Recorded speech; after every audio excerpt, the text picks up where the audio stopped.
Hello welcome back to Munnar trip part 2. അപ്പോൾ നമ്മൾ ഇന്നലെ ഒരു 8 മണിക്കൂറത്തെ യാത്രയ്ക്ക് ശേഷമാണ് നമ്മുടെ റിസോർട്ടിൽ എത്തിയത്.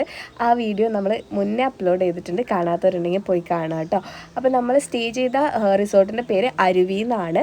അപ്പോൾ ഇത് ഒരു മൂന്നാറിനെക്കാട് 10 കിലോമീറ്റർ മുന്നാണ് വരുന്നത്. നിങ്ങളൊരു 10-32 ആളൊക്കെ ആയിട്ട് വരികയാണെങ്കിൽ നിങ്ങൾക്ക് സുഖമായിട്ട് ഇവിടെ സ്റ്റേ ചെയ്യാനായിട്ട് പറ്റും. അപ്പോൾ ഇവിടെ എത്തിയതിൻ്റെ സന്തോഷവും കാര്യങ്ങളൊക്കെയാണ് നിങ്ങൾ ആ ഡാൻസ് പെർഫോമൻസിലൂടെ കാണുന്നത്. ചൂജാൻ്റെ വക ഗംഭീര ഡാൻസ് പെർഫോമൻസ് ഒക്കെ ഉണ്ടായിരുന്നു. അപ്പോൾ നമ്മുടെ റിസോർട്ടിനെ പറ്റി പറയുകയാണെങ്കിൽ ഭയങ്കര രസമുള്ള റിസോർട്ടായിരുന്നു. നമുക്ക് ഫ്രണ്ടിൽ തന്നെ ആയിട്ടൊരു വെള്ളച്ചാട്ടവും കാര്യങ്ങളൊക്കെ ഉണ്ട്. അതുപോലെ തന്നെ നല്ല എന്താ പറയുക, ഭയങ്കര എക്കോ ഫ്രണ്ട്ലി ആയിരുന്നു റിസോർട്ട്. കാരണം നല്ല കാറ്റും കാര്യങ്ങളൊക്കെ ആയിട്ട്. അപ്പോൾ നമ്മളുടെ സ്റ്റേ ചെയ്യുന്ന റൂമിൻ്റെ വരാന്തയിലാണ് കേട്ടോ. ഇവിടെ ഇരുന്ന് സംസാരിക്കാൻ നല്ല രസമായിരുന്നു. ഇതാണ് നമ്മൾ സ്റ്റേ ചെയ്ത റൂം. അപ്പോൾ നമ്മൾ മൊത്തം 7 ഫാമിലി ഉണ്ടായിരുന്നു. അപ്പോൾ നമുക്ക് ടോട്ടൽ 5 റൂമേ കിട്ടുള്ളൂ. അതുകൊണ്ട് തന്നെ നമ്മൾ ഷെയർ ചെയ്യാണ് ചെയ്തത് കേട്ടോ റൂം. അപ്പോൾ 4 ഫാമിലീസ് നമ്മൾ ജെൻസും വേറെ റൂമിൽ, ലേഡീസ് വേറെ റൂമിലായിട്ടോ ഷെയർ ചെയ്തത്. അവിടെ തന്നെ നമുക്കൊരു പൂൾ അവർ തരുന്നുണ്ട്. അപ്പോൾ പൂളെന്ന് വെച്ചാൽ നല്ല രസമായിട്ട് അത്യാവശ്യം കുറേ പേർക്ക് ഒരുമിച്ച് കുളിക്കാനും കളിക്കാനൊക്കെ പറ്റുന്നൊരു പൂളാണ്.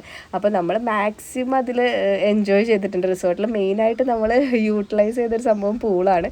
അപ്പോൾ പിള്ളേർക്കൊക്കെ ഭയങ്കര സന്തോഷമായിരുന്നു. ആക്ച്വലി നമ്മൾ പിറ്റേ ദിവസം രാവിലെ പൂളിൽ ഇറങ്ങാമെന്നായിരുന്നു വിചാരിച്ചിട്ടുണ്ടായിരുന്നു. പിന്നെ എല്ലാവരും ഉണരുന്നതൊക്കെ എപ്പോഴാവും, പിന്നെ നമുക്ക് പോവണ്ടേ മറ്റു സ്ഥലങ്ങളൊക്കെ കാണാൻ പോകണം. അതുകൊണ്ട് നമ്മൾ വന്നപ്പോൾ തന്നെ എല്ലാവരും പൂളിലേക്കാണ് കേട്ടോ ഡയറക്റ്റ് പോയത്. പിള്ളേർക്കൊക്കെ ഭയങ്കര ഹാപ്പി ആയിരുന്നു. ഇന്നും ഇച്ചു നൈനും എല്ലാവരും പൂളിൽ തന്നെയായിരുന്നു. നമ്മൾ ഏകദേശം അവിടെ ഒരു 2 മണിക്കൂറോളം അവിടെ തന്നെ സ്പെൻഡ് ചെയ്തിട്ടുണ്ടായിരുന്നു.